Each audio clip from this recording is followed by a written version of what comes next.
പല പേരൻസിനെയും ധർമ്മസങ്കടത്തിലാക്കുന്ന ഒരു കാര്യമാണ് കുഞ്ഞുങ്ങളുടെ കാര്യത്തിൽ അമിതമായിട്ട് ഗ്രാൻഡ് പാരൻസ് കയറി ഇടപെടുകയും അവർക്ക് ഹെൽത്തി അല്ലാത്ത രീതിയിൽ അൺഹെൽത്തി ആയിട്ടുള്ള കാര്യങ്ങൾ നടപ്പിലാക്കുകയും ചെയ്യുന്നു എന്നുള്ളത്.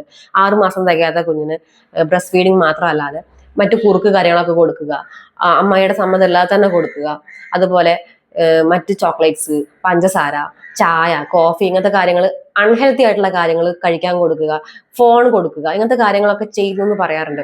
ഇത് എല്ലാവരും കാര്യമല്ല കേട്ടോ, പക്ഷെ മിക്ക സ്ഥലങ്ങളിലും ഇങ്ങനെ ഉണ്ടാവാറുണ്ടെന്ന് പറയാറുണ്ട്. ഒരു പക്ഷെ കുട്ടികളെ നോക്കുന്നതിനേക്കാളും ബുദ്ധിമുട്ടായിരിക്കും അവരുടെ ഗ്രാൻഡ് പാരൻസിനെ ഹാൻഡിൽ ചെയ്യുക എന്നുള്ളത്. അപ്പൊ ഈ ഒരു സിറ്റുവേഷനിൽ എങ്ങനെയാണ് നമ്മൾ പെരുമാറേണ്ടത്, അല്ലെങ്കിൽ എങ്ങനെയാണ് നമ്മൾ ഈ കാര്യങ്ങൾ നോക്കിക്കാണേണ്ടത്? ഒരു പരിധി വരെ കുട്ടികളുടെ കാര്യത്തിൽ ഗ്രാൻഡ് പാരൻസ് കുറച്ചും കൂടി ഇമോഷണലി ആയിരിക്കും കാര്യങ്ങൾ തീരുമാനിക്കുക. കുട്ടിയെ എന്താണോ സന്തോഷിപ്പിക്കുന്നത് അത് ചെയ്യുക എന്നുള്ളതായിരിക്കും അവർ ഫോളോ ചെയ്യുന്ന ഒരു ലൈൻ. കുട്ടി സന്തോഷിക്കുന്നുണ്ടോ ഫോൺ കൊടുത്തേക്കോ, അതിന് ഇഷ്ടമാണോ എന്നാ പഞ്ചസാര കൊടുത്തേക്കോ, അങ്ങനെ ആയിരിക്കും അവർ ഒരു തീരുമാനം എടുക്കുന്നത്. പക്ഷെ കുട്ടിയുടെ ഗാർഡിയൻ അല്ലെങ്കിൽ പാരന്റ് എന്ന നിലയിൽ അവരുടെ പരിപൂർണ ഉത്തരവാദിത്വം അച്ഛനും അമ്മയ്ക്കാണ്.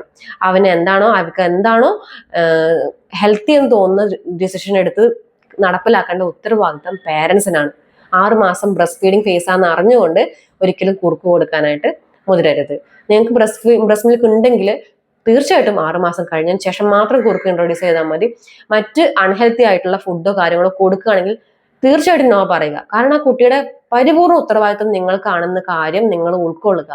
പലപ്പോഴും ഇവിടെ പേരൻസ് റെസ്പോൺസിബിലിറ്റി ഏറ്റെടുക്കാൻ മടിക്കുമ്പോഴാണ് ഗ്രാൻഡ് പാരൻസ് അല്ലെങ്കിൽ വീട്ടിലുള്ള മറ്റാളുകളൊക്കെ കുട്ടികളുടെ കാര്യത്തിൽ വല്ലാതെ കയറി ഇടപെടുക.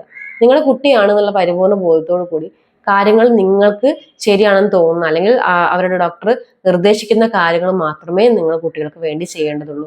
തെറ്റാണെന്ന് തോന്നുന്ന അല്ലെങ്കിൽ ഇത് ഒട്ടും കുട്ടിക്ക് നല്ലതല്ല എന്ന് ഉറപ്പുള്ള കാര്യങ്ങൾ തീർച്ചയായിട്ടും നിങ്ങൾ ചെയ്യാൻ സമ്മതിക്കരുത്.